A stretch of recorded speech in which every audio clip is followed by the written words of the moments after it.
नमस्कार साथियों। आज हम जियोपॉलिटिकल में होने वाले सडन चेंजेस और शॉकिंग चेंजेस के बारे में बात करने वाले हैं। जैसा कि आपने थंबनेल में पढ़ रखा है, एक बहुत फेमस कोट है एक जियोपॉलिटिकल जाइंट पर्सन की।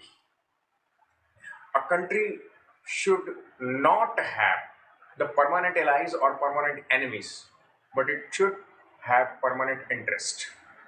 मतलब कि किसी भी कंट्री का अपने जियोपॉलिटिक्स में कोई परमानेंट शत्रु या मित्र नहीं होना चाहिए, परमानेंट फायदा देखना चाहिए। और इसी के तर्ज पर आज जो जियोपॉलिटिकल सिनेरियो बन रहे हैं उनके बारे में मैं चर्चा करने वाला हूं। कई दशकों से चले आ रहे दुश्मनी या मित्रता को जो तोड़ने का काम हो रहा है, या फिर कई दशकों से चली आ रही जो राइवलरी उनको टाइज में बदलने का जो काम हो रहा है वो शॉकिंग है। चाहे वो डोनाल्ड ट्रंप का किम जोंग उन से मिलना हो अमेरिका और नॉर्थ कोरिया के लिए, या फिर यूएई और इजराइल, क्योंकि दोनों कन्फ्रंटेड एलाइज थे, कन्फ्रंटेड एनिमीज थे, उनका अब्राहम अकॉर्ड के तहत एक साथ आना। ऐसा ही एक तर्ज साउथ एशिया में इंडिया, पाकिस्तान, चाइना के साथ भी हो रहा है। आपको अच्छे से पता है ऑलरेडी, अगर आप वर्ल्ड अफेयर्स या करंट अफेयर्स को फॉलो करते हैं तो आपको पता है रशिया का क्रूड ऑयल भारत जमकर खरीद रहा है, कम रेट्स पर, डिस्काउंटेड रेट पर खरीद रहा है। लेकिन इसकी जो पेमेंट है, अभी हाल ही में आई कुछ रशियन और यूएस आर्टिकल्स के मुताबिक इसकी पेमेंट इंडिया चाइनीज युआन में कर रहा है। India paying in Chinese yuan, ये अपने में शॉकिंग है। इंडिया को इसकी जरूरत क्यों पड़ी, इसके लिए थोड़ा सा पीछे जाते हैं। रशिया यूक्रेन के वॉर के बाद यूएस ने बहुत सारे सैंक्शंस लगा दिए रशिया पर, और रशिया डॉलर में ट्रेड नहीं कर पाएगा।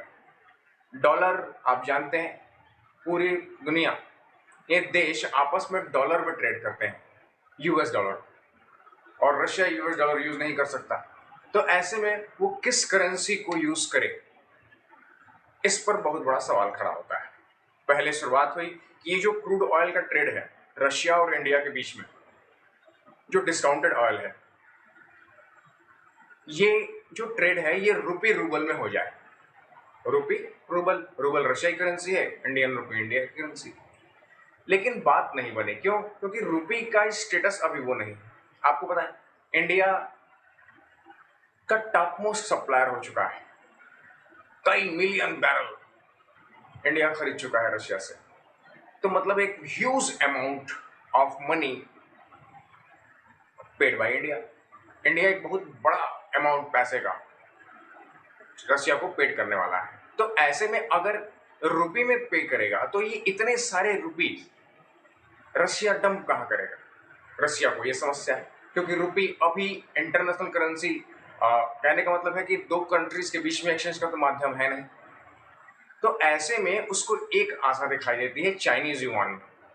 युआन इंटरनेशनली थोड़ा बहुत एक्सेप्टेबल है, तो रशिया चाहता था कि इंडिया चाइना में पेमेंट ले ले या पेमेंट कर दे। बात न बनने के मुताबिक हो सकता है, क्योंकि इंडिया के किसी भी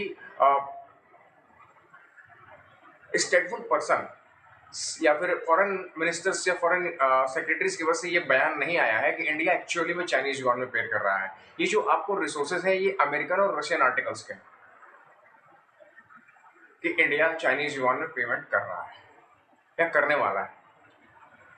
ऐसे में डी डॉलराइजेशन तो होगा, जो इंडिया और रशिया दोनों का मकसद है, लेकिन इसके साथ साथ चाइना की करेंसी को बढ़ावा मिल रहा है।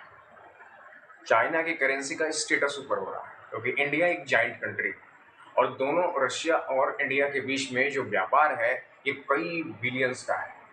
और ऐसे में चाइना का यूज, चाइनीज युआन का यूज पूरे पेमेंट को करने के लिए होता है, तो चाइना के करेंसी युआन को बूस्ट अप मिलेगा, और ये इंडिया के लिए उतना अच्छा है।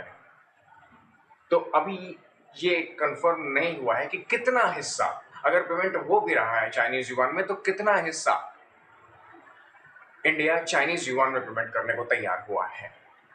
और वहीं दूसरी तरफ आप देख लीजिए, आपको एक न्यूज और मिली होगी कि पाकिस्तान 2 साल से अटके पड़े आईएमएफ का बेल आउट पैकेज जो $3.3 बिलियन का था, वो मिल गया है फाइनली। आपको पता है इसमें सबसे की रोल किसने प्ले किया है? यूएसए। हाँ जी, अमेरिका ने बहुत बड़ा रोल प्ले किया है आईएमएफ से पाकिस्तान को बेल आउट पैकेज दिलवाने में। अमेरिका पाकिस्तान की मदद कर रहा है, इंडिया चाइनीज युआन में पेमेंट कर रहा है। क्या हो रहा है? पाकिस्तान अमेरिका की जो तुरंत छूटने तुरंत जुड़ने वाली जो मैत्री है, वो सालों की दुनिया में कई बार उजागर हुई है। चाहे 1971 का युद्ध हो या 2010 तक का समय, जब अफगानिस्तान अमेरिका वॉर हो रही थी, उस समय पाकिस्तान को बखूबी मदद मिली है अमेरिका की। लेकिन इधर बीच अमेरिका पाकिस्तान के उतना फेवर में नहीं था, और ये चीज अब पलटती हुई नजर आ रही है जब अमेरिका खुद आगे बढ़कर मदद कर रहा है आईएमएफ का लोन दिलाने में पाकिस्तान को। हालांकि ये पाकिस्तान के लिए बहुत खुशी की खबर नहीं है, क्योंकि $3.3 बिलियन से पाकिस्तान का कुछ खास होने वाला नहीं है। लेकिन पाकिस्तान इसके साथ ही आईएमएफ का चौथा सबसे बड़ा कर्जदार देश बन जाएगा ऑल ओवर वर्ल्ड में।